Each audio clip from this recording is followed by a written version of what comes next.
Assalamualaikum warahmatullahi wabarakatuh. Dewan juri yang saya hormati, saya Putri Dinda dari Universitas Islam Makassar sebagai pembicara pertama dari tim pemerintah penutup. Mosi kali ini adalah Dewan ini akan mensubsidi secara proporsional program studi di universitas negeri berdasarkan pada tingkat keterserapan lulusan mereka di dunia kerja. Terlebih dahulu, kita harus mengetahui apa itu subsidi. Nah, subsidi adalah bantuan uang dan sebagainya kepada yayasan atau perkumpulan, biasanya dari pihak pemerintah. Seperti yang kita ketahui, bahwa adanya subsidi tersebut dari pemerintah secara proporsional pada program studi di universitas negeri sangat dibutuhkan. Karena dengan adanya subsidi tersebut, maka fakultas-fakultas dari suatu universitas negeri tersebut bisa menyediakan suatu sarana dan prasarana yang mumpuni untuk mahasiswa-mahasiswanya demi untuk menggali bakat atau skill yang ada pada mahasiswa di tiap-tiap fakultas tersebut. Seperti skill speaking, reporter, siaran radio, lab, dan lain sebagainya. Jadi dalam mosi ini sudah jelas bahwa soft skill merupakan masalah yang urgent atau penting untuk lulusan dari universitas negeri dalam dunia kerja itu sendiri. Contohnya saja, dalam fakultas MIPA, jurusan farmasi yang tentunya selalu praktek di laboratorium. Mereka akan membutuhkan banyak alat-alat serta bahan yang memadai untuk mengasah skill mereka di bidang itu, agar jika mereka lulus dan mencari suatu kerja atau diterima dalam suatu pekerjaan, mereka sudah mengetahui kegunaan dan cara pakai alat-alat tersebut. Nah, mengapa jurusan farmasi merupakan salah satu jurusan yang harus mendapatkan subsidi dari pemerintah? Karena sebagaimana yang kita ketahui bahwa subsidi dari pemerintah itu sangat penting bagi lulusan farmasi, karena sangat banyak dari lulusan farmasi yang dibutuhkan dalam bidang pekerjaan, khususnya di bidang penelitian dan medis. Hal ini dibuktikan dengan beberapa penelitian tentang hubungan kelengkapan fasilitas belajar terhadap motivasi belajar. Jadi, di mana ketika kelengkapan fasilitas belajar sangat berpengaruh pada tingkat motivasi belajar kepada sebuah universitas negeri dalam program studinya. Hal ini akan meningkatkan motivasi belajar mahasiswa, sehingga ketika mereka lulus dari universitas negeri, mereka siap menjadi tenaga kerja yang profesional dan berdaya saing yang tinggi. Selain itu,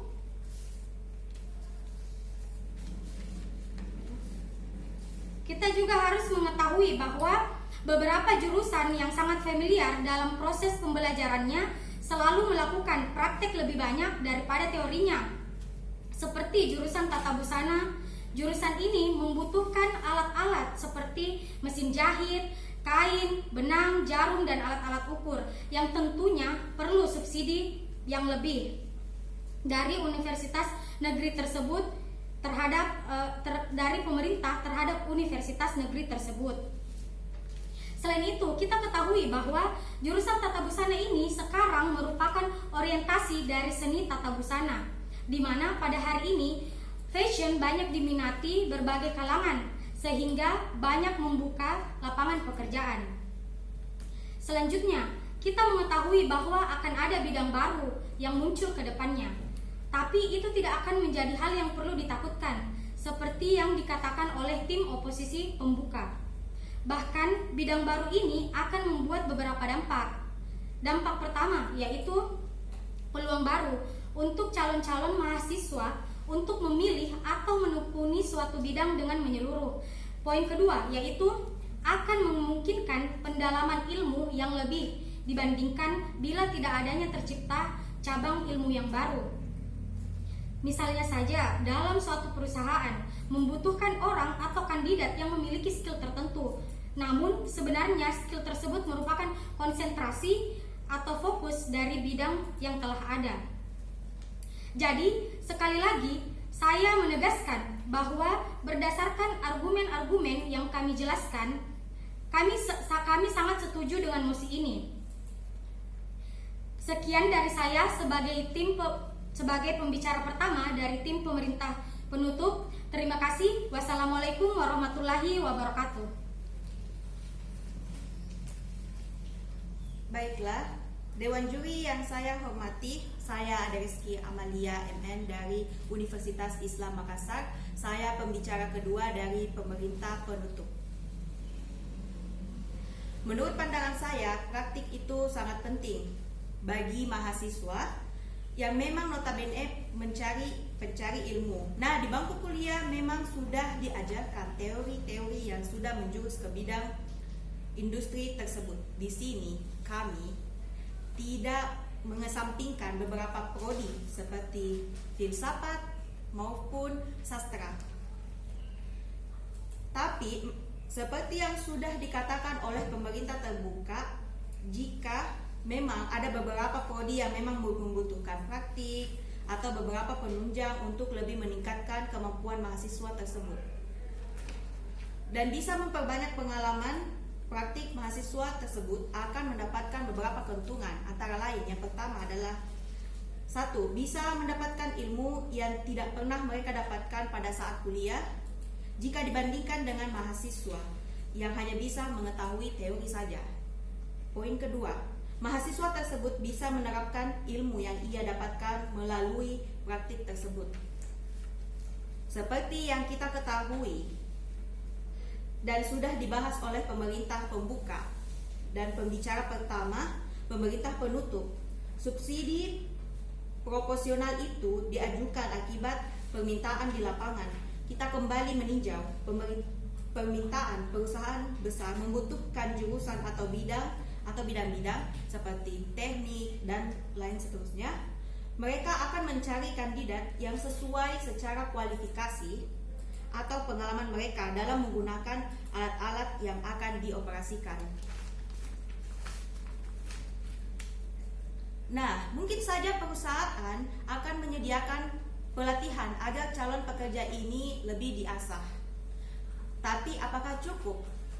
Karena pelatihan ini bersifat sementara atau jangka pendek, sehingga masih kurangnya pengalaman dalam mengoperasikan alat-alat tersebut yang akan mengarah pengawasan lebih ketat atau lebih tinggi di mata pekerja. Di mana misalnya suatu perusahaan produksi, pastinya perusahaan tersebut ingin orang-orang yang kerja mengetahui standar kualitas dari apa yang mereka produksi.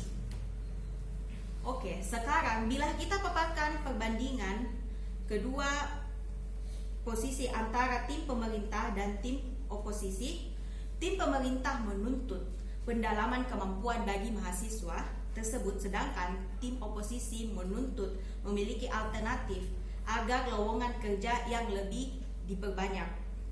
Sedangkan kita tidak melakukan narasi komparatif yang akan membutuhkan proposal tim pemerintah lebih efektif dibandingkan alternatif yang diberikan oleh tim oposisi.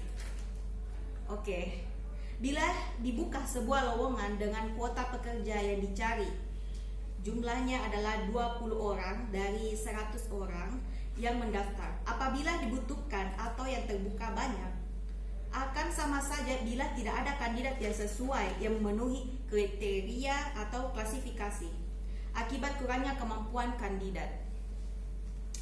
Tidak mungkin suatu perusahaan akan menerima kandidat sembarangan atau yang kurang memenuhi kualifikasi hanya karena ingin mengisi lowongan perusahaan tersebut. Berdasarkan narasi komparatif, kami menyatakan bahwa proposal kami akan jauh lebih bijak dibandingkan alternatif yang ditawarkan oleh tim oposisi.